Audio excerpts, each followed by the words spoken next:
Anyway നിങ്ങളുടെ എല്ലാവരുടെയും മൈൻഡിൽ ഈ ഒരു സക്സസ് അല്ലെങ്കിൽ ഫെയിലിയർ എന്നുള്ള ഒരു ക്വസ്റ്റ്യൻ ആയിരിക്കും. ഇത് കവർ ചെയ്യാനൊരു ട്രിക്കാണ് ഞാൻ പറയുന്നത്. അല്ലെങ്കിൽ ഫിസിക്കൽ അല്ലെങ്കിൽ ഓർഗാനിക്, ഇതിൽ തന്നെ 95. ബാക്കിയിലെ 3 മണിക്കൂർ നിങ്ങളുടെ പ്രസൻസ് ഓഫ് മൈൻഡ് എന്താണ്, ഏതൊക്കെ ക്വസ്റ്റ്യൻ ഞാൻ അറ്റൻഡ് ചെയ്യണം, ഏതൊക്കെ ക്വസ്റ്റ്യൻ ഞാൻ അറ്റൻഡ് ചെയ്യണം. ഹാർഡ് വർക്കാണ് ഇമ്പോർട്ടന്റ്. ആ ഒരു സ്റ്റാർട്ടിങ് സാധനമാണ്. 6 മാസം ഉദ്ദേശിച്ചത് നിങ്ങൾക്കത് 2 കൊല്ലത്തെ എക്സ്റ്റെൻഡ് ചെയ്തിട്ട് നമുക്ക് ഇഷ്ടപ്പെടുന്ന ഒരു ടോപ്പിക്ക്, നമുക്ക് കൂടുതൽ ഇഷ്ടപ്പെടുന്ന ഒരു ടോപ്പിക്ക് എടുത്തിട്ട് അതിൻ്റെ അകത്ത് മാക്സിമം ക്വസ്റ്റ്യൻസ്, പ്രീവിയസ് എക്സാമിനേഷൻ വന്ന ക്വസ്റ്റ്യൻസ് എൻജോയ് ചെയ്ത് പഠിക്കുന്ന ഒരു ആറ്റിറ്റ്യൂഡിലോട്ട് വന്നു കഴിഞ്ഞാൽ മാത്രമേ നേരത്തെ കിട്ടിയിരിക്കില്ല. നല്ല മിടുക്കരായിട്ടുള്ള കുട്ടികൾക്ക് ഒരു 5 months ക്ലാസ് ഒക്കെ അറ്റൻഡ് ചെയ്ത് കഴിയുമ്പോൾ തന്നെ അത് ഈസി ആയിട്ട് ക്വാളിഫൈ ചെയ്യും. എന്റെ കോച്ചിങ് ക്ലാസ്സിലൊക്കെ വന്നുകൊണ്ടിരുന്ന കുട്ടികൾ 2 മാസം കൊണ്ട് ക്വാളിഫൈ ചെയ്യുന്നവരെ കണ്ടിട്ടുണ്ട്, 6 മാസം കൊണ്ട് കിട്ടും.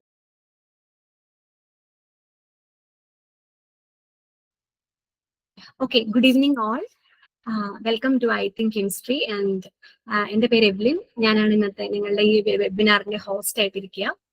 അപ്പം CSIR നെറ്റ് അല്ലെ, കെമിക്കൽ സയൻസിന്റെ CSIR നെറ്റിനെ കുറിച്ചിട്ട് കൂടുതൽ അറിയാനും അല്ലെങ്കിൽ കൂടുതൽ അതിന്റെ ഒരു സക്സസ് ഇൻ CSIR നെറ്റ് അല്ലെങ്കിൽ ഫെയിലിയർ ഇൻ CSIR നെറ്റ്, ഈ 2 ക്വസ്റ്റ്യൻ ആയിരിക്കും ഇപ്പൊ ഇതിനകത്ത് ജോയിൻ ചെയ്തിട്ടുള്ള മിക്ക ആളുകളുടെയും മുന്നിലുള്ള ഒരു ക്വസ്റ്റ്യൻ. ഒന്നെങ്കിൽ നിങ്ങൾ PG കഴിഞ്ഞവരായിരിക്കാം, അല്ലെങ്കിൽ PG ഫസ്റ്റ് ഇയേഴ്സ് ആയിരിക്കാം, അല്ലെങ്കിൽ സെക്കൻഡ് ഇയേഴ്സ് ആയിരിക്കാം, അല്ലെങ്കിൽ അതിനിടയ്ക്ക് കുറെ ഗ്യാപ്പ് വന്നവരായിരിക്കാം അല്ലെ. അപ്പൊ എനിവേ നിങ്ങളുടെ എല്ലാവരുടെയും മൈൻഡിൽ ഈ ഒരു സക്സസ് അല്ലെങ്കിൽ ഫെയിലിയർ എന്നുള്ള ഒരു ക്വസ്റ്റ്യൻ ആയിരിക്കും ഇന്നത്തെ ഒരു വെബിനാറിന് വരാൻ നേരം. അല്ലെങ്കിൽ അതിനെക്കുറിച്ച് അറിയാത്തവരാണെങ്കിൽ എങ്ങനെ പഠിക്കണം, അല്ലെങ്കിൽ അതിന്റെ ഓപ്പർച്യൂണിറ്റീസ് എന്തൊക്കെയാണ്, അതൊക്കെ ആയിരിക്കും നിങ്ങളുടെ എല്ലാവരുടെയും മനസ്സിലുണ്ടാകും.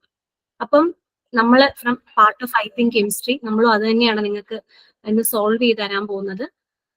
നമ്മളെ കൊണ്ട് പറ്റുന്ന രീതിയിൽ CSIR നെറ്റിന്റെ ഡീറ്റെയിൽസ് എങ്ങനെ പഠിക്കണം, അല്ലെങ്കിൽ എങ്ങനെയൊക്കെയാണ് അതിന്റെ അല്ലെങ്കിൽ അതിന്റെ സ്ട്രക്ചർ, അതിന്റെ ഫ്യൂച്ചർ, അങ്ങനത്തെ സാധനങ്ങളായിരിക്കും നമ്മൾ ഇന്ന് ഡീൽ ചെയ്യുക. ഓക്കെ, അപ്പം നിങ്ങൾ എല്ലാവരും ഒരു ഈഗർ ടു ലേൺ എന്നുള്ള ഒരു പോയിന്റിലായിരിക്കും എല്ലാവരും എത്തിയിട്ടുള്ളത് അല്ലെ. നിങ്ങൾക്ക് എല്ലാവർക്കും അതുകൊണ്ടാണ് നമ്മൾ ഈ ഒരു സമയം കളഞ്ഞ ഒരു വെബിനാറിന് ഇരിക്കുന്നത്. അപ്പം എല്ലാവർക്കും താങ്ക്സ് ഫോർ കമ്മിങ്. ഈ വെബിനാറിനെ നമ്മൾ 2 ആയിട്ടാണ് ഡിവൈഡ് ചെയ്തിരിക്കുന്നത്. നമുക്ക് 2 ഗസ്റ്റ് ആണെന്നുള്ളത് ഇന്നത്തെ വെബിനാറിന്. നമുക്കൊരു ഫസ്റ്റ് പാർട്ട് എന്ന് പറയുന്നത് നമുക്ക് CSIR നെറ്റിന്റെ തന്നെ നമ്മുടെ ഫാക്കൽറ്റി, I Think Chemistryന്റെ തന്നെ ഫാക്കൽറ്റി വിഭവാണുള്ളത്. Vibhav already CSIR NET JRF holder ആണ്, അതുപോലെ തന്നെ ഗേറ്റ് റാങ്ക് ഹോൾഡറും ആണ്, അതുപോലെ തന്നെ DST ഇൻസ്പയർ ഫെല്ലോയും കൂടെയാണ്. മാത്രമല്ല നമ്മൾ പ്രൗഡ്ലി പറയുന്നു നമ്മുടെ ഫാക്കൽറ്റിയുമാണ്. അപ്പൊ അതായിരിക്കും ഫസ്റ്റ് സെഷൻ. അപ്പൊ ജനറലി ഉള്ള CSIR നെറ്റിന്റെ കാര്യങ്ങളൊക്കെ വിഭവ് നിങ്ങളോട് സംസാരിക്കും. അതിനുശേഷം നമുക്കൊരു സെക്കൻഡ് പാർട്ട്, നമ്മൾ 1 hour സെഷനാണ് ഉദ്ദേശിക്കുന്നത്. സെക്കൻഡ് പാർട്ട് നിങ്ങൾക്ക് CSIR നെറ്റ് ഫീൽഡിൽ കുറേയധികം എക്സ്പീരിയൻസ് ഉള്ള ഒരു സാറാണ്, ഡോക്ടർ റോജി സാർ ആയിരിക്കും ജോയിൻ ചെയ്യുക സെക്കൻഡ് സെഷൻ. അപ്പം നിങ്ങൾ ഇൻട്രസ്റ്റഡ് ആണെങ്കിൽ, അല്ലെങ്കിൽ നിങ്ങൾക്ക് ഈ വെബിനാർ നിങ്ങൾ മുന്നോട്ട് പോകുമ്പോൾ നിങ്ങൾക്ക് അത് യൂസ്ഫുൾ ആയിട്ട് ഫീൽ ചെയ്യാൻ നേരം നിങ്ങൾ 2 പാർട്ടും അറ്റൻഡ് ചെയ്യണം. അതായത് നിങ്ങൾക്ക് 2ലും ഡിഫറെന്റ് കോണ്ടന്റ് ആയിരിക്കും നമ്മൾ ഇൻക്ലൂഡ് ചെയ്തിട്ടുള്ളത്. ഓക്കെ, അപ്പൊ അത് രണ്ടിലും നിങ്ങൾ ആക്റ്റീവായിട്ട് പാർട്ടിസിപ്പേറ്റ് ചെയ്തിട്ട് വേണം ഈ വെബിനാറിന്റെ ഒരു ഫൈനൽ റിസൾട്ട് നിങ്ങൾക്ക് അതിൽ നിന്ന് കിട്ടും. ഓക്കെ, അപ്പൊ ഞാൻ ഇനി കൂടുതൽ പറയുന്നില്ല, ഞാൻ വിഭവിലേക്ക് പോവാണ്. ഞാൻ ഓവർ ഇൻട്രൊഡക്ഷൻ ഒന്നും കൊടുക്കുന്നില്ല, ഓൾറെഡി ഇൻട്രൊഡക്ഷൻ ഒക്കെ തന്നു. അപ്പോ ഡയറക്റ്റ് മാറ്ററിൽ കിടക്കാൻ നമുക്ക് അധികം ടൈം സ്പെൻഡ് ചെയ്യാനില്ല. 1 hour നമുക്ക് 2 സെഷൻ കവർ ചെയ്യാനുണ്ട്. സോ ജസ്റ്റ് ഒരു ഇൻട്രൊഡക്ടറി ഐഡിയ പ്ലസ് അതിന്റെ CSIR നെറ്റിന്റെ ഇമ്പോർട്ടൻസ് ഇതൊക്കെ ഞാൻ ജസ്റ്റ് കവർ ചെയ്യാൻ ശ്രമിക്കാം ഒരു വിത്തിൻ ഹാഫ് ആൻ അവർ. ബാക്കിയുള്ള സെഷൻ എവിലും പറഞ്ഞ വരെ വേറൊരു സാറ് കവർ ചെയ്യും. നമുക്ക് സ്റ്റാർട്ട് ചെയ്യേണ്ടത് വെച്ചാൽ എന്താണ്, ഒരുവിധം എല്ലാവരും ഇതിൽ MSc first year second year ഒക്കെ ആയിരിക്കും എന്ന് വിചാരിക്കുന്നു.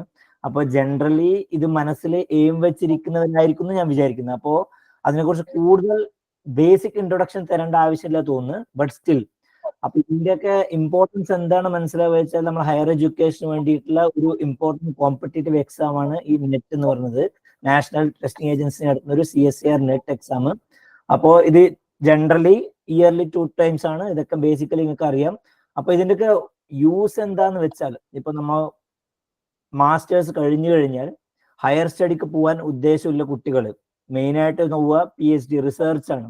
നിങ്ങൾക്ക് ഡയറക്റ്റ് PhD ചെയ്യാൻ താല്പര്യമുണ്ടെങ്കിൽ പല ലാബുകളിലും റിസർച്ച് ഐഡിയാസ് വെച്ച് നമുക്ക് ഇന്റേൺഷിപ്സിന് പോവാം. ഇതൊക്കെ ഭാവിയിൽ നമ്മൾ ഇൻസ്റ്റിറ്റ്യൂട്ടായി ജോയിൻ ചെയ്യാൻ നമുക്ക് കൂടുതൽ ഡീറ്റെയിൽസ് നമുക്ക് ഫാക്കൽറ്റിയെ ഡിസ്കസ് ചെയ്ത് സംസാരിക്കാൻ പറ്റാവുന്ന കാര്യങ്ങളാണ്. നമുക്കത് എക്സ്പീരിയൻസ് ഉള്ള ടീച്ചേഴ്സ് ഉണ്ട്. അപ്പോൾ ഇന്റേൺഷിപ്സ് റിസർച്ചസ് അതൊക്കെ ഐഡിയാസ് ഒക്കെ പറഞ്ഞു തരുന്ന ഫാക്കൽറ്റീസ് ഉണ്ട്. അപ്പോൾ PhD എന്നൊരു സ്വപ്നം, അതായത് ഡോക്ടറൽ ഡിഗ്രി മാസ്റ്റേഴ്സ് കഴിഞ്ഞിട്ട് നമ്മൾ റെപ്യൂട്ടഡ് ഇൻസ്റ്റിറ്റ്യൂട്ട് വേണമെങ്കിൽ ഇന്ത്യ, ഔട്ട് ഓഫ് ഇന്ത്യ എവിടെ പോകണമെങ്കിലും IIT തന്നെ പോകണമെന്നില്ല, നമ്മളെ ഐസർ ആയാലും IISc ആയാലും അങ്ങനെ നിരവധി ഇൻസ്റ്റിറ്റ്യൂട്ടുകൾ നമ്മുടെ ഇന്ത്യയിൽ തന്നെ ഉണ്ട്. ഏകദേശം 23 IITs ഉണ്ട്. ഇതിലും ഇനിയും കൂടാൻ വേണമെങ്കിൽ പറയാൻ പറ്റൂല. NITs ഉണ്ട്, നൈസേഴ്സ് ഉണ്ട്, ഐസേഴ്സ് ഉണ്ട്, IISc ഉണ്ട്, ബാംഗ്ലൂർ JNCSR ഉണ്ട്. അങ്ങനെ കുറെ റെപ്യൂട്ടഡ് ഇൻസ്റ്റിറ്റ്യൂട്ട്സ് ഉണ്ട്. അത് കഴിഞ്ഞ് സെൻട്രൽ യൂണിവേഴ്സിറ്റി ഉണ്ട്.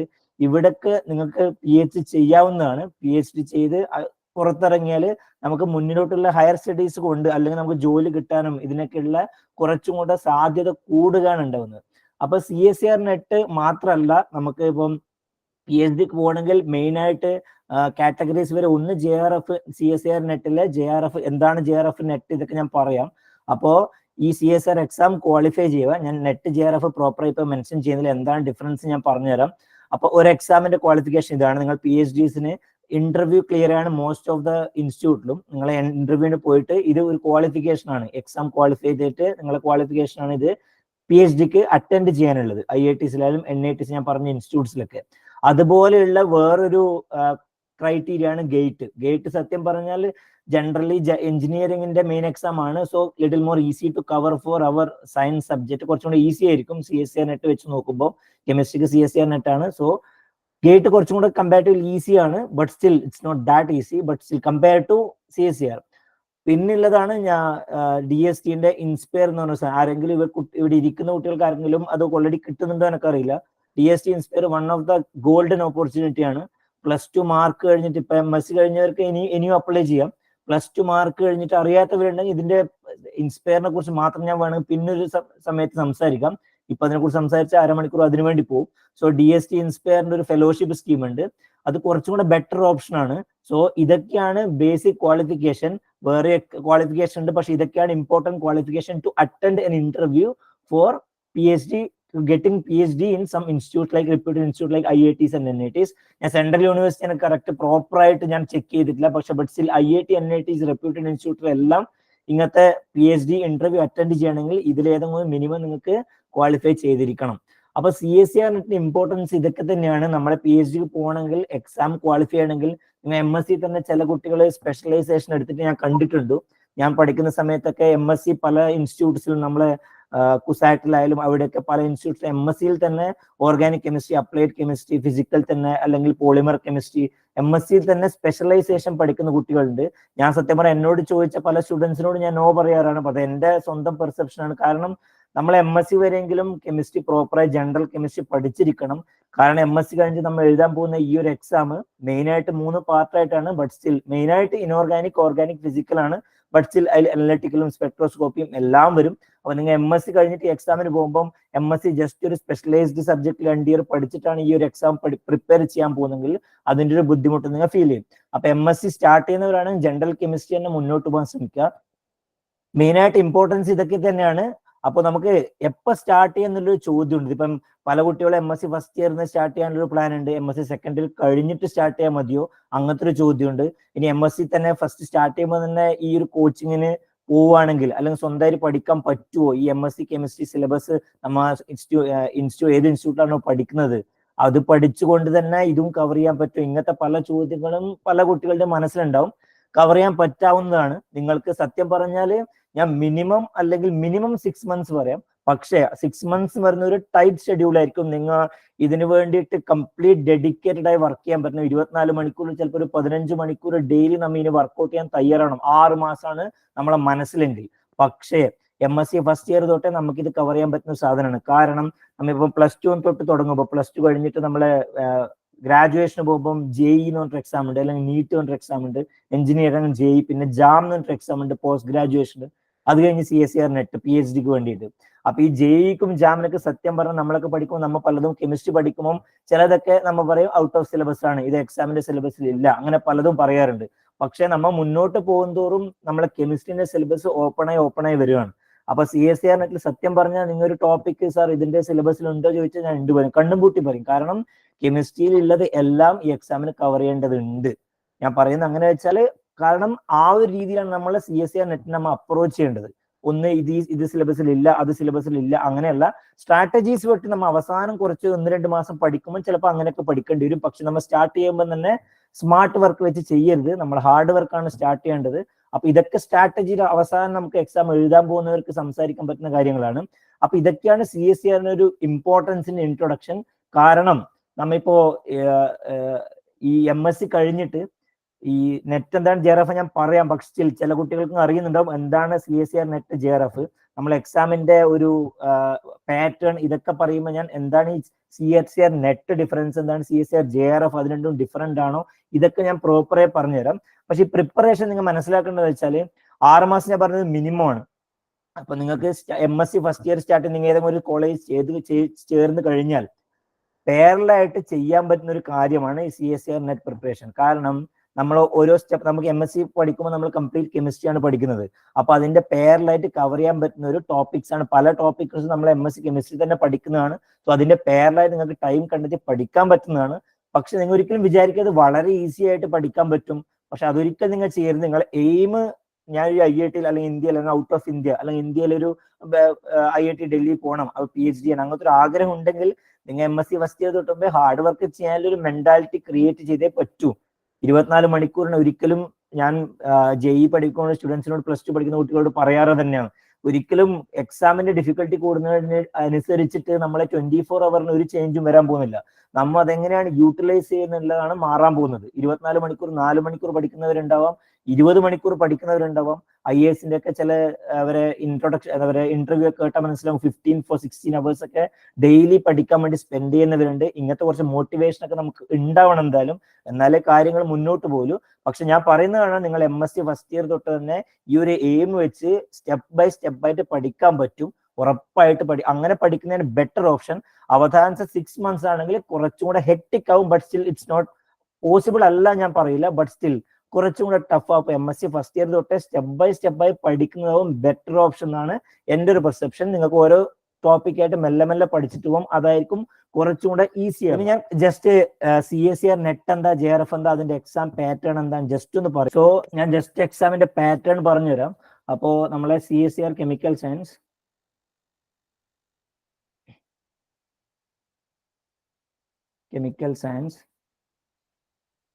സോ ഇതിനെ സത്യം പറഞ്ഞാൽ 3 പാർട്ടായിട്ടാണ് എക്സാം നടക്കാൻ പോകുന്നത്. Part A, part B and part C. ഇതിൽ ടോട്ടൽ ക്വസ്റ്റ്യൻസ് ഞാൻ ആദ്യം പറയാം, എന്നിട്ട് അതിൽ എത്രയ്ക്കാണ് അറ്റൻഡ് ചെയ്യേണ്ടത്, ഇതൊക്കെ ജസ്റ്റ് ഒരു ഐഡിയ നിങ്ങൾക്ക് സ്റ്റാർട്ടിങ് ഇൻട്രൊഡക്ഷൻ എഴുതി ഞാൻ തരാം. ടോട്ടൽ നമുക്ക് ഈ പരീക്ഷ വരാൻ പോകുന്നത് ടോട്ടൽ 360 മാർക്സിനാണ്. എത്ര ക്വസ്റ്റ്യൻ എത്ര മാർക്ക് വെച്ച് ജസ്റ്റ് പറഞ്ഞത് നിങ്ങൾക്ക്. ആദ്യം ടോട്ടൽ പാർട്ട് A എന്ന് പറയുന്നത്, പാർട്ട് A ജസ്റ്റ് ആപ്റ്റിറ്റ്യൂഡ് ഒക്കെയാണ്. ജസ്റ്റ് ആപ്റ്റിറ്റ്യൂഡ്, റീസണിങ്, അങ്ങനത്തെ മാത്തമാറ്റിക്കൽ ചില ബേസിക് സ്കിൽസ് ചോദിക്കുന്ന ഒരു പാർട്ടാണ്. ഞാൻ അതിന്റെ ഇമ്പോർട്ടൻസ് പറഞ്ഞുതരാം. ഇത് ജസ്റ്റ് പറഞ്ഞതിന് ശേഷം ആപ്റ്റിറ്റ്യൂഡ്, റീസണിങ്, അങ്ങനത്തെ കാര്യങ്ങളൊക്കെയാണ് പറയാൻ പോകുന്നത്. ഇതിൽ ഈ 2 പാർട്ട് സത്യം പറഞ്ഞാല് കംപ്ലീറ്റ് കെമിസ്ട്രി ആണ്. എന്താണ് അതിൽ തമ്മിലുള്ള വ്യത്യാസം ഞാൻ പറഞ്ഞുതരാം. മാർക്ക് ഡിഫറൻസ് ഉണ്ട്, പിന്നെ അതിൽ എങ്ങനെയാണ് ശ്രദ്ധിക്കേണ്ടത് ഞാൻ ഐഡിയ ജസ്റ്റ് പറഞ്ഞുതരാം. നമുക്ക് ഓവർ പറയാൻ ടൈമും ഇല്ല ഈ ഒരു സെഷനിൽ, അരമണിക്കൂറിൽ. ബട്ട് സ്റ്റിൽ ഞാൻ പറയാം. ടോട്ടൽ 360 മാർക്ക് എങ്ങനെയാണ് ഡിവൈഡ് ഞാൻ ആദ്യം പറഞ്ഞുതരാം. അപ്പോ yes, so first part A 20 question ആണ് ഉള്ളത്. ടോട്ടൽ 20, ഇത് ടോട്ടലാണ് ഞാൻ പറയുന്നത്. ടോട്ടൽ 20 ക്വസ്റ്റ്യൻ ആണ് ഉണ്ടാവുക. ഇവിടെ 40 ക്വസ്റ്റ്യൻ ആണ് ഉണ്ടാവുക. ഇവിടെ ടോട്ടൽ 60 ക്വസ്റ്റ്യൻസ് ആണ് ഉണ്ടാവുക. ടോട്ടൽ എത്ര ക്വസ്റ്റ്യൻ ആയി? 40, 100, 120 ക്വസ്റ്റ്യൻ ആണ്. ടോട്ടൽ 120 ക്വസ്റ്റ്യൻ ആണ് നമുക്ക് ടോട്ടൽ ഉള്ളത്. 120 ക്വസ്റ്റ്യൻ ആണ് ടോട്ടൽ ഉള്ളത്. ടോട്ടൽ 120 ക്വസ്റ്റ്യൻ ആണ് ഉള്ളത്. ഇതിന് ഇവിടെ നിങ്ങൾക്ക് ഓരോ റൈറ്റ് ആൻസറിനും ഇവിടെ നിങ്ങൾക്ക് കിട്ടാൻ പോകുന്നത് 2 മാർക്കാണ്. ഓരോ റോങ് ആൻസറിനും കിട്ടാൻ പോകുന്നത് -0.5 ആണ്. അതായത് 4-1 കട്ടാവും. ഇവിടെ 40-ലും ഇതുപോലെ തന്നെയാണ്, 40-ലും ഇതുപോലെ തന്നെയാണ്. 40-ല് 2 ഓരോ ശരിയായ ആൻസറിനും 2 മാർക്ക് കിട്ടും. ഇതിലും അതുപോലെ തന്നെ ഓരോ റോങ് ആൻസറിനും -0.5 ആണ്. ഓക്കെ, സോ ഈ 60 പറയുന്നത് ടോട്ടൽ 60 ക്വസ്റ്റ്യൻ ഉണ്ട്. 60 ക്വസ്റ്റ്യൻ നിങ്ങൾ ടോട്ടൽ 4 മാർക്കാണ് ഒരു ക്വസ്റ്റ്യൻ വരിക. ഓരോ ശരിയായ റൈറ്റ് ആൻസറിനും 4 മാർക്ക് വെച്ചിട്ടാണ് കിട്ടുക. സോ ടോട്ടൽ എത്രയാവും? നെഗറ്റീവ് മാർക്ക് ഇതിൽ 4-1 തന്നെയാണ്. അപ്പൊ എത്രയാവും? -1. നിങ്ങൾ എല്ലാം ശരിയാക്കുകയാണെങ്കിൽ അങ്ങനത്തെ ഒരു സംഭവം വരാൻ പോകുന്നില്ല. അതിന്റെ ആവശ്യം നമുക്ക് എക്സാമിൽ ഇല്ല. ബട്ട് സ്റ്റിൽ നമുക്ക് ടോട്ടൽ മാർക്ക് 360ലേക്ക് എങ്ങനെ എത്തുന്നു നോക്കാം. ഇവിടെ ഇപ്പം 20 × 2 വരില്ല. 20 × 2 40 കിട്ടി. ഇവിടെ ഇവിടെ എത്രയായി 40 80 ഇവിടെ 40 ക്വസ്റ്റ്യൻ ഉണ്ട് 40 ക്വസ്റ്റ്യൻ 2 മാർക്ക് വെച്ചിട്ടാണ്. സോ ഇതിൽ 40 80. സോ ഇവിടെ എത്രയാ 60 എത്രയായി 240 അല്ലേ 240 മാർക്ക്. സോ ഇതെല്ലാം ആഡ് ചെയ്താൽ നിങ്ങൾക്ക് എത്ര മാർക്ക് കിട്ടി 40 80 120 240 ടോട്ടൽ 360 മാർക്കിന്റെ പേപ്പറാണ് നിങ്ങൾക്ക് അറ്റൻഡ് ചെയ്യേണ്ട ആവശ്യമില്ല. പക്ഷെ നിങ്ങൾ 360 മാർക്ക് ഒന്നും സ്കോർ ചെയ്യേണ്ട ഒരു ആവശ്യമില്ല. നിങ്ങൾ എത്രയാണ് മിനിമം അറ്റൻഡ് ചെയ്യുന്നത് ഞാൻ പറയാം, കുറച്ച് കുട്ടികൾക്ക് അറിയുന്നുണ്ടാവും. സോ പാർട്ട് എയില് 20 ക്വസ്റ്റ്യൻ ഉണ്ടാവും. അതിൽ നിങ്ങൾ മിനിമം അറ്റൻഡ് ചെയ്യേണ്ടത് 15 അല്ല, മിനിമം എന്നല്ല, ശരിക്കും പറഞ്ഞാൽ അവർ CSR പറയാ മാക്സിമം എന്നാണ്. മാക്സിമം നിങ്ങൾക്ക് 15 അറ്റൻഡ് ചെയ്യാൻ പറ്റുള്ളൂ. അതിന്റെ കാരണം വെച്ചാൽ നിങ്ങൾ 16 അറ്റൻഡ് ചെയ്താൽ അവർ ബെസ്റ്റ് 15 ആണ് എടുക്കുക. 15 ക്വസ്റ്റ്യൻസ് ആണ് നിങ്ങൾ അറ്റൻഡ് ചെയ്യേണ്ടത്. ഇനി ഇത് പാർട്ട് എ ആണ് കേട്ടോ. സോ ജസ്റ്റ് ഒന്നുകൂടെ ഞാൻ പറയാം സ്പീഡായിട്ട്. Part A, part B, part C. So 3 പാർട്ടായിട്ടാണ് കൊടുത്തിട്ടുള്ളത് പാർട്ട് സി.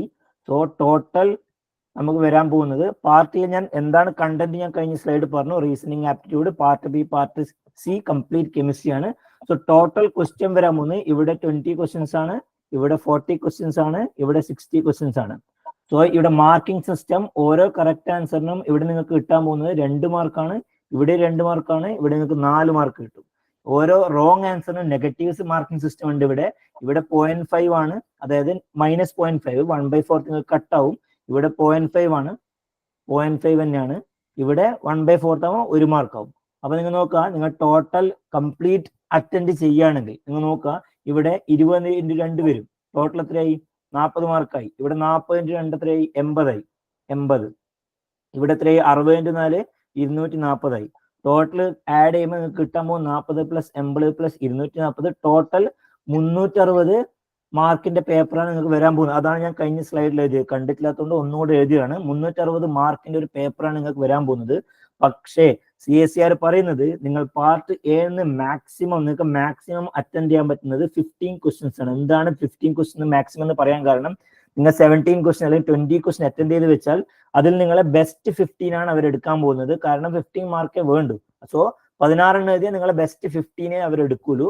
ബെസ്റ്റ് 15 അല്ലാണ്ട് ഫസ്റ്റ് 15 ലാസ്റ്റ് 15 അല്ല, ബെസ്റ്റ് 15 ആണ് എടുക്കുക. സോ നിങ്ങൾക്ക് മാക്സിമം 15 ക്വസ്റ്റ്യൻ ആണ് അറ്റൻഡ് ചെയ്യേണ്ടത്. ഇവിടെ 40 നിങ്ങൾക്ക് 35 ക്വസ്റ്റ്യൻ ആണ് മാക്സിമം അറ്റൻഡ് ചെയ്യാൻ പറ്റുന്നത്. ഇവിടെ നിങ്ങൾക്ക് 25 ക്വസ്റ്റ്യൻ. ടോട്ടൽ ഇവിടെ 200 മാർക്ക് വരും. നിങ്ങൾ നോക്കിക്കോ, 15 ഇവിടെ 15 × 2 വരും 30, ഇവിടെ 35 × 2 70, ഇവിടെ 25 × 4 വരും 25 × 4 ടോട്ടൽ 100 ടോട്ടൽ കുട്ടികൾക്ക് 100 + 70 + 30. സോ നിങ്ങൾക്ക് 360 200 മാർക്ക് കിട്ടിയാൽ തന്നെ ധാരാളമാണ്. കാരണം ഇതിന്റെയൊക്കെ കാരണം ഞാൻ പറഞ്ഞുതരാം. 200 മാർക്കാണ് അവർ ഉദ്ദേശിക്കുന്നത് മാക്സിമം കിട്ടാൻ പോകുന്ന മാർക്ക്. ഇത്രയും നിങ്ങൾ അറ്റൻഡ് ചെയ്യേണ്ട ആവശ്യമുള്ളൂ. ഇനി ഞാൻ എൻ്റെ ഒരു ഐഡിയ പറഞ്ഞുതരാം. ഞാൻ ഇവിടെ 15 പറഞ്ഞു. ഇനി എൻ്റെ ഒരു ജസ്റ്റ് ഒരു ഐഡിയ പറഞ്ഞുതരാം. നിങ്ങൾ പാർട്ട് എ, ബി, സി ഇതിൽ നിങ്ങൾ അവർ പറഞ്ഞത് 20 15 ക്വസ്റ്റ്യൻ അറ്റൻഡ് ചെയ്യാൻ വേണ്ടിയിട്ടാണ്. 20 15. പക്ഷേ നിങ്ങൾ മിനിമം 15 ചെയ്യാൻ പറ്റിയിട്ടെങ്കിലും അറ്റ്ലീസ്റ്റ് നിങ്ങൾ 10 ക്വസ്റ്റ്യൻ എങ്കിലും അറ്റൻഡ് ചെയ്യാൻ മസ്റ്റ് ആയി ട്രൈ. ഇത് മസ്റ്റ് ആണ് ഞാൻ പറയാൻ പോകുന്നത്. 10 ക്വസ്റ്റ്യൻ മസ്റ്റ് ആണ്. ഇവിടെ ഒരു പറയാൻ പോകുന്നത് 35 ഔട്ട് ഓഫ് 40 ആണ്. ഇതിൽ നിങ്ങൾ മസ്റ്റ് ആയി ട്രൈ ചെയ്യേണ്ടത് മിനിമം എന്തായാലും ട്രൈ ചെയ്യാം. 35 മാക്സിമം ട്രൈ ചെയ്യാൻ പറ്റും. മിനിമം നിങ്ങൾ എന്തായാലും ഒരു 25 to 28 ആണ്. 25 28 28 എടുക്കാം നമുക്ക് അറ്റ്ലീസ്റ്റ്, അല്ലെങ്കിൽ 25 എടുക്കാം. നമുക്ക് മാർക്ക് നോക്കിയിട്ട് നമുക്ക് ഞാൻ 25 മോൾ അറ്റനോട് പറയാം. 25 ഇവിടെ നിങ്ങൾക്ക് 10 × 2 20 മാർക്കായി. 20 മാർക്കായി മസ്റ്റ് ആയിട്ട് കറക്റ്റ് ആയിട്ടുള്ള ആൻസർ ആണ് ഞാൻ പറയുന്നത് കേട്ടോ. ഇപ്പൊ 25 × 2 50 മാർക്കായി അല്ലെ. ടോട്ടൽ 10 മാർക്കായി 52 70 മാർക്കായി. ഇവിടെ നമുക്ക് അവർ പറയുന്ന മാക്സിമം 25 ഔട്ട് ഓഫ് 60 ആണ്. 25 ഔട്ട് ഓഫ് 60 ആണ്. ഇവിടെ 52 70 മാർക്ക് നിങ്ങൾക്ക് എന്തായാലും ആയി. ബാക്കി അറ്റ്ലീസ്റ്റ് നമ്മൾ ടാർജറ്റ് വെക്കേണ്ടത്, ഒരിക്കലും ടാർജറ്റ് 100 120 വെക്കരുത്. കട്ട് ഓഫ് ഞാൻ പറയാം കഴിഞ്ഞ പ്രാവശ്യം വന്നതൊക്കെ. പക്ഷേ നമ്മൾ മിനിമം ഒരു ടാർജറ്റ് മിനിമം നിങ്ങൾക്ക് എത്ര വേണം വെക്കാം. ഞാനൊരു അച്ചീവബിൾ ആയിട്ടുള്ള സാധനം മിനിമം ഒരു 150 160 ആണ് നിങ്ങൾ ടാർജറ്റ് മിനിമം വെക്കേണ്ടത്. എന്നാലേ ഒരിക്കലും കംപ്ലീറ്റ് നമുക്ക് പെർഫെക്റ്റ് ആക്കാൻ പറ്റൂല. അതുകൊണ്ട് കുറച്ച് നെഗറ്റീവ്സ് എന്തായാലും വരും. അതൊരു ഹ്യൂമൻ എറർ ആയിട്ട് എന്തായാലും വരും. അപ്പോ 150 160 ടാർജറ്റ് നിങ്ങൾക്കൊരു 120 ഒക്കെ നിങ്ങൾക്ക് ഈസിയായി സ്കോർ ചെയ്യാൻ പറ്റും. അതൊരു ക്വാളിഫിക്കേഷൻ മാർക്കാണ്. സത്യം പറഞ്ഞ കോമ്പറ്റീഷൻ കൂടുന്ന ആ ഒരു സ്ലൈഡ് ഞാൻ പറഞ്ഞുതരാം ഇതിന് ശേഷം. അപ്പൊ ഇവിടെ എത്രയായി? ബാക്കി 70 ആയി. നിങ്ങൾക്ക് ബാക്കി 50 മാർക്കാണ് വേണ്ടത്. 50 മാർക്ക് മേടിക്കാൻ എത്ര 4 മാർക്ക് വേണം? നിങ്ങൾ ഒരു 13 ക്വസ്റ്റ്യൻ അറ്റൻഡ് ചെയ്യാൻ മതി. 13 പോരാ, നിങ്ങൾക്ക് സിമ്പിൾ ആക്കാൻ ഞാൻ പറയാം. നിങ്ങൾ ഒരു 25 ഒരു 20 അറ്റൻഡ് ചെയ്ത് വരിക. 20 ക്വസ്റ്റ്യൻ മസ്റ്റ് ആയി നിങ്ങൾക്ക് അറിയാം 25, അല്ലെങ്കിൽ ഒരു 15 ആയിക്കോട്ടെ, 15 ആയിക്കോട്ടെ.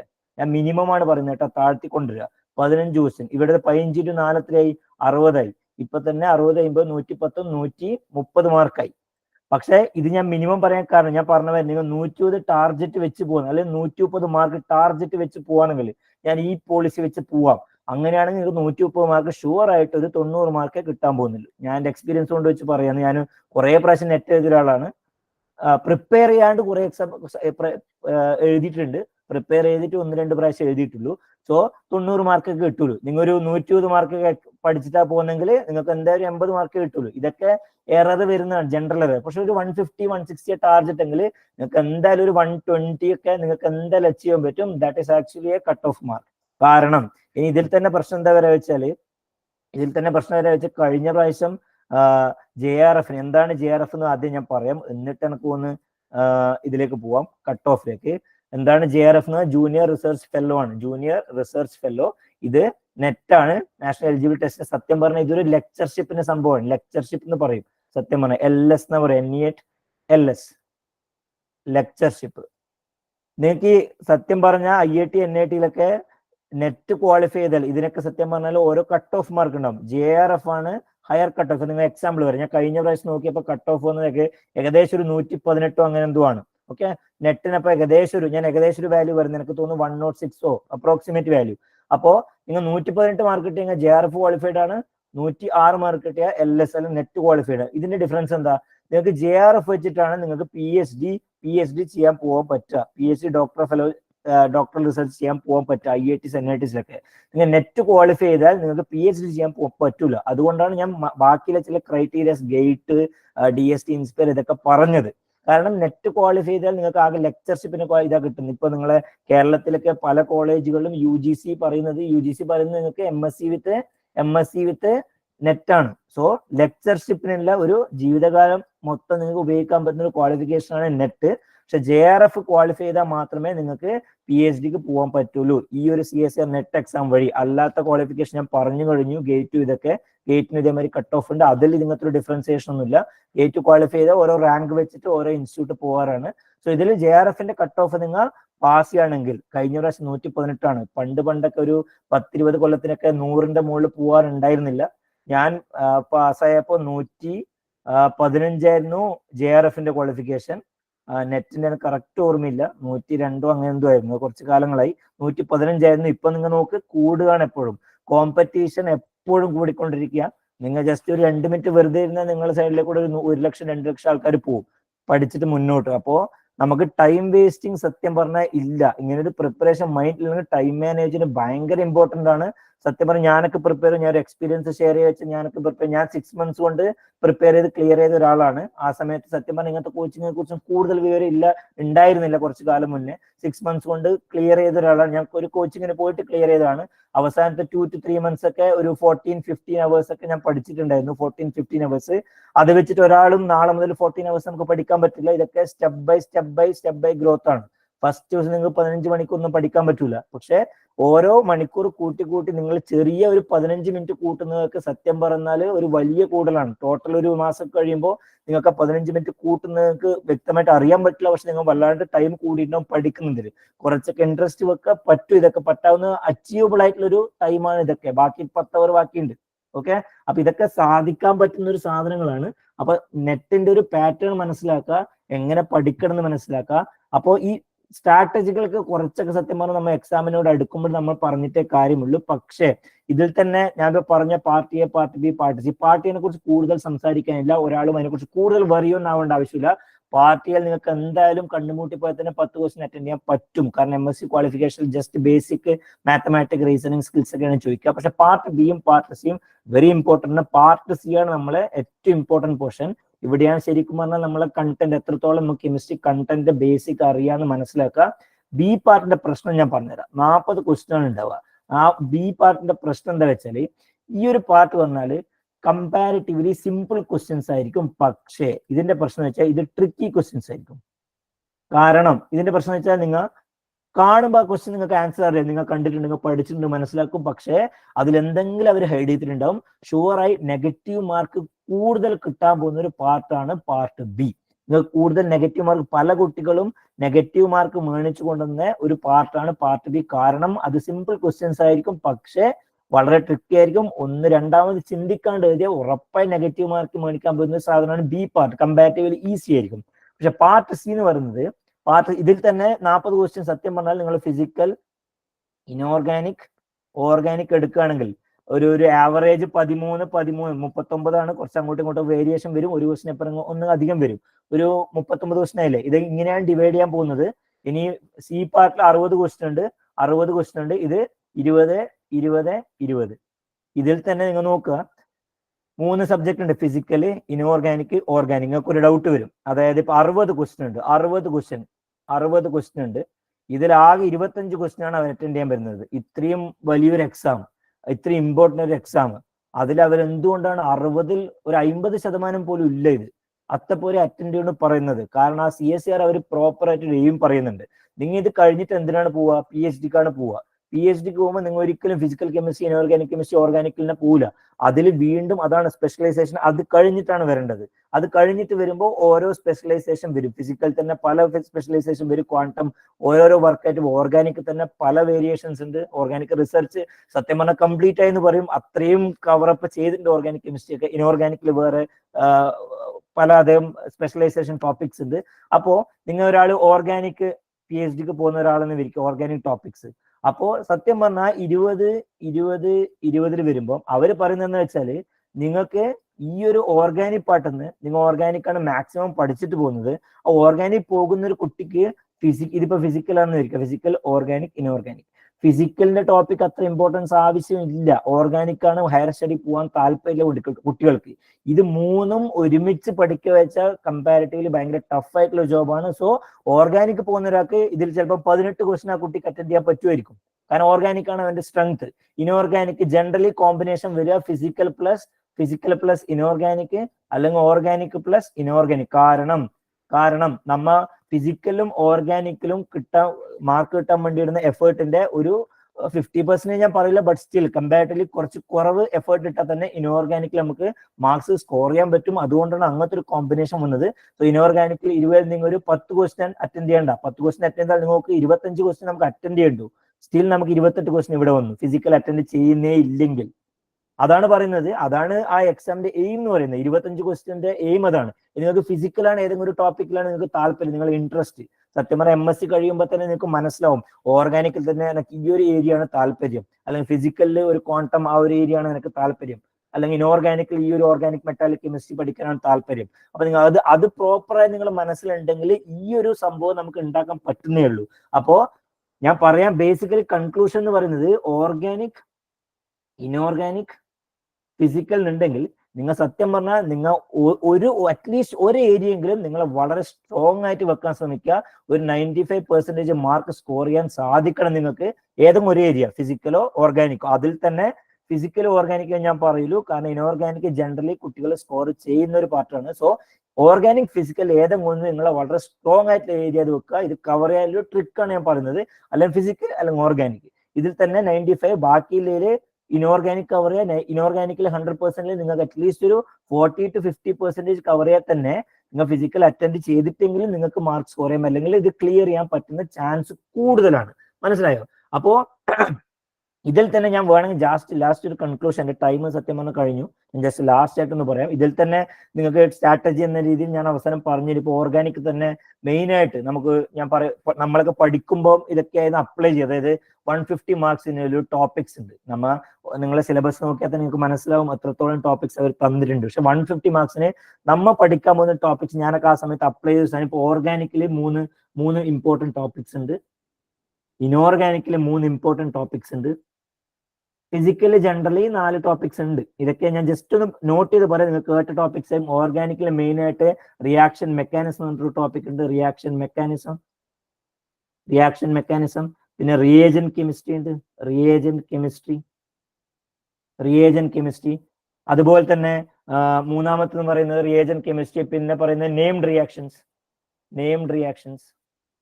ഇതൊക്കെ സ്കോർ ചെയ്യാൻ കുറച്ച് കമ്പാരിറ്റീവ്ലി ഈസിയാണ്. നെയിം റിയാക്ഷൻസ് ഒക്കെ സത്യം പറഞ്ഞാൽ നമ്മ ഒരുമിച്ച് ഒരു 100 നെയിം റിയാക്ഷൻ ഒക്കെ എഴുതിയൊക്കെ പഠിക്കാൻ പറ്റുമെങ്കിൽ അത് വളരെ എളുപ്പമാണ്. ഇതൊക്കെ സ്റ്റാറ്റിക്സ് പറഞ്ഞുതരും. ഇനി ഇനോർഗാനിക് തന്നെ OMC പറഞ്ഞൊരു ടോപ്പിക് ഉണ്ട്, ഓർഗാനിക് മെറ്റാലിക് കെമിസ്ട്രി. നിങ്ങൾ കേട്ടിട്ടുണ്ടാവും ഓർഗാനിക് മെറ്റാലിക് കോമ്പൗണ്ട്സ്. അതുപോലെ തന്നെ ഇമ്പോർട്ടൻറ്റ് ആണ് കോർഡിനേഷൻ കോമ്പൗണ്ട്സ്.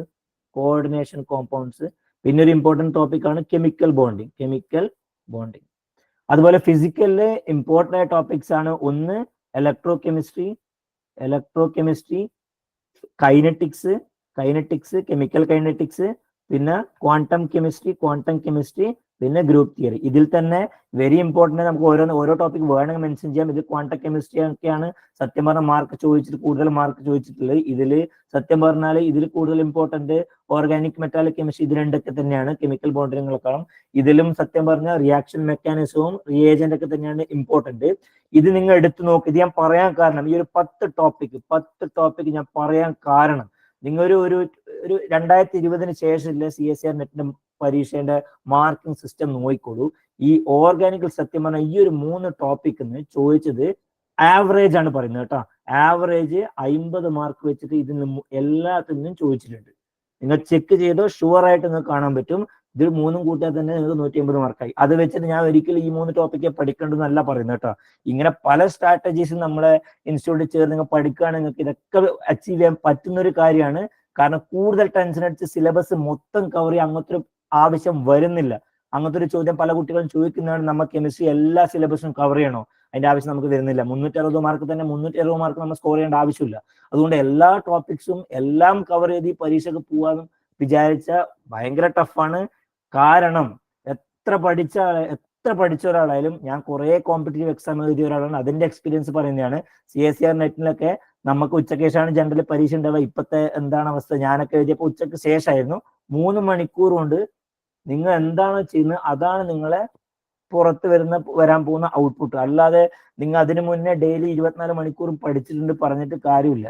ആ 3 മണിക്കൂർ നിങ്ങളുടെ പ്രസൻസ് ഓഫ് മൈൻഡ് എന്താണ്, ഏതൊക്കെ ക്വസ്റ്റ്യൻ ഞാൻ അറ്റൻഡ് ചെയ്യണം, ഏതൊക്കെ ക്വസ്റ്റ്യൻ ഞാൻ അറ്റൻഡ് ചെയ്യണ്ട, ടൈം മാനേജ് ചെയ്യാൻ പഠിച്ചിട്ടുണ്ടോ, എങ്ങനെയാണ് ഒരു ക്വസ്റ്റ്യൻ എത്ര അറ്റൻഡ് ചെയ്യണം. ഇപ്പൊ പാർട്ടിയൊക്കെ സത്യം പറഞ്ഞാൽ ഞാൻ പറയും പാർട്ടിയെ വലിയ ഇമ്പോർട്ടൻ്റ് അല്ലെങ്കിലും നിങ്ങൾക്ക് ഒരു 25 to 30 മിനിറ്റ് നിങ്ങൾക്ക് കൊടുക്കാം.